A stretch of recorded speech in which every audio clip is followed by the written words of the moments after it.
over 3,500 kilometers from India. The air is filled with smoke and the tension is high. Iraq's capital, Baghdad, is at the precipice of a revolt. As the rebel forces of Islamic militia ISIL capture provinces in northern Iraq, the government here is seemingly unable to reassert its authority. And the world is watching closely, bracing up for not only the political turmoil, but the economic impact, with Iraq being the second largest crude oil exporter in the world. As the ISIL captures the labyrinth of oil fields along the northern province, the new Indian government bracing up for the fuel shock in the upcoming budget session. India imports over 70% of its oil requirement. Out of this, 2 million barrels per day is imported from Iraq, which is India's second largest crude oil supplier after Saudi Arabia. And with the crude oil price shooting up to a 9-month high, the budget month has begun with the oil marketing companies announcing the steepest increase in petrol price in the last 9 months. If the ISIS forces overrun the oil production facilities in the south, there is likely to be a very sharp spike in the price of oil. We could see the West Texas spike up towards $120 a barrel and maybe even beyond that. Simply because if there was a complete disruption to oil supply from Iraq, there won't be sufficient spare capacity within OPEC to offset that. You will have a demand-supply imbalance, which will drive crude oil prices significantly higher. That would be very negative for global economic growth and for the equities market. But our base case scenario is one of continued instability in Iraq. Inflation in any economy is always present, especially in a growing economy, but inflation that is at a level that's too high erodes the consumer spending base, and when spending's not happening, businesses will not invest, and it's going to really stifle growth. Here, what a time to come into government. We've got concerns over the monsoon rains, we've got the troubles in the Middle East, which are going to drive up food inflation and fuel inflation. And those two factors, which are entirely outside of the control of the current government or any government, mean that any quick fix to inflation is not going to be possible. So the government really ought to be preparing the country for things to get better, but get better slowly, and really to prepare them that it might get worse before it gets better. In fact, the government has already hinted that the fuel shocker will continue, as it is mulling tough proposal on continuing monthly diesel price rise, with kerosene and gas cylinders next on the price hike list. ये सरकार से ये पूछना चाहेंगे देशवासियों की ओर से कि महंगाई कम करने के लिए, जिससे आम आदमी जूझ रहा है, पीड़ित है, आसमान छूती महंगाई कमर तोड़ रही है, एनडीए सरकार के पास, भाजपा के पास, नरेंद्र मोदी जी के पास क्या वो आइडिया हैं नए, या फिर उनको अपना नारा बदल लेना चाहिए और मोदी सरकार लाई महंगाई और हाहाकार लिख लेना चाहिए अपने नए नारे के तौर पर. With the big price jolt within a month of the new government, clearly the challenges remain real on the ground, as India debates on the government's promise to rein in high prices. In May 2014, food inflation measured by the wholesale price index increased by over 6.5%. Its subcomponent is food articles, registered an inflation of 9.5%. The price rise is highest in potatoes, 31.4%, making it the hottest, followed by moong dal, 26%, masoor dal, 15.6%, urad, 14.8%, rice, 12.8%, and milk, 10%. Are you telling me potatoes are being hoarded? Dhania is being hoarded. Come on, you would have laughed if the Congress party would have said that earlier. No, then where is the problem? Right? Are you allowing hoarding? Is the NCP stocking? What hoarding are you talking about? What hoarding are you talking about? Are you hoarding? Mr. Rao, keep quiet for a minute and listen to this. Mr. Rao, Dhania you have the patience Mr. to Rao, first. Dhania is 90 rupees a bundle, and Dhania cannot be hoarded. Potatoes cannot be hoarded. Don't fool the nation. You have failed to deliver your promises, and you need to face that fact. It's not only an agricultural subject. Fuel, which is very important, from petroleum to diesel, is necessary to transport agricultural goods, and it affects the prices. 50 paisa more in diesel per litre will affect the prices.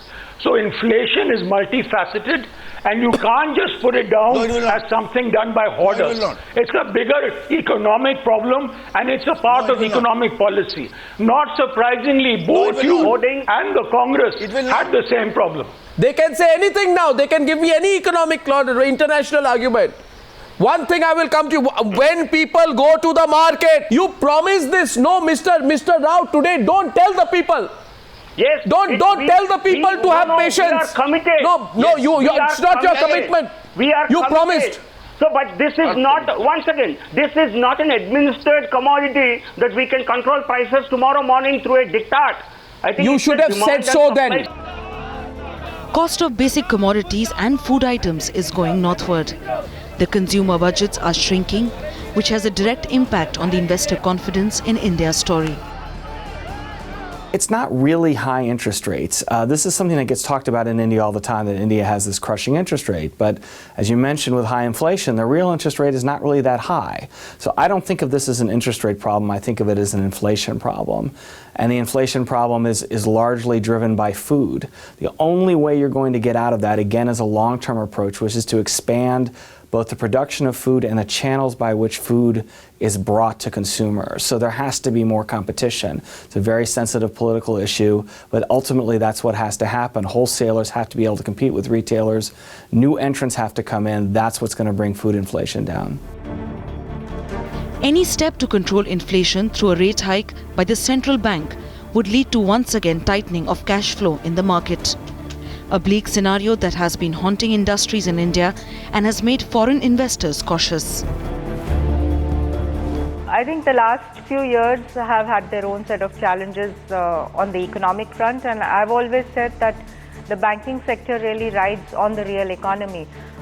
So we saw growth slow down, we saw a slowdown on corporate investment activity, we saw the cash flows of the corporate sector getting tighter, and a dwindling of confidence. Elections have really given a clear mandate, which I think should be used for decisive decision making and bringing back confidence in the economy. So we definitely are at the cusp of change, but we must also remember that the recovery would be gradual, and as the recovery takes place, what we are gearing ourselves at the ICICI Bank is to sustain on all the strong parameters that we built at the bank, and at the same time to capitalize on all the growth opportunities that keep coming along the way. I don't know exactly what you could do in a short while that the government's been there for the budget, but I'm sure that some policy announcements can happen.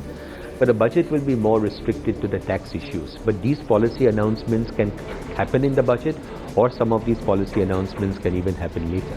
But since you talk of the financial sector, one of the issues around the financial sector, for example, would be capital requirement of the banks. I think sentiments have improved dramatically. I say this on the back of two things. I was on a roadshow in the US last week where we met a number of investors, and I could sense that the euphoria, the confidence about India was dramatically high. I've never seen this kind of improvement in sentiment, or this kind of strong sentiment towards India. As far as local investors are concerned, when we talk to our friends in industry, we hear so many of them talking about reviving plans which they at one time would have had for making fresh investments into India, for starting new businesses, for creating new offices, for starting new factories.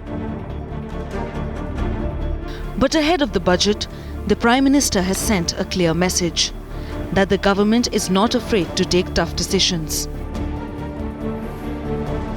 आप मुझे बताइए, भारत की आर्थिक स्थिति अच्छी बनाने के लिए इस संकटों से देश को बाहर निकालने के लिए कुछ कड़वे निर्णय करने चाहिए कि नहीं करने चाहिए?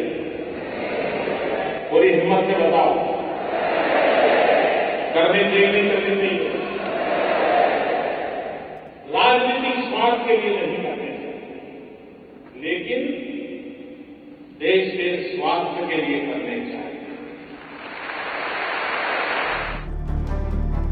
Taking a cue from Modi, the finance minister setting the tone for the upcoming budget. Pragmatism over populism. I think we have once again to make a choice. Does India need a certain amount of fiscal discipline at this time? Do we need prudence? Or do we need some mindless spending and populism? India must realize that profit is a good word. It's not a bad word. Not surprising that inflows have increased, again, on the basis of a very clear mandate from the voters in India. And again, the positive investor sentiment comments that the Prime Minister and his colleagues, Minister Jaitley and others have made. Investors really do feel very positively, very favorably right now. And assuming that announcements coming through the budget and, continued fiscal prudence, I think that one can expect growth and continued enthusiasm for either investing for the first time or reinvesting in the Indian market. It's absolutely imperative that the government breaks out of the high inflation, high interest rate environment that is now prevailing. So that it's got to introduce credible statements and changes.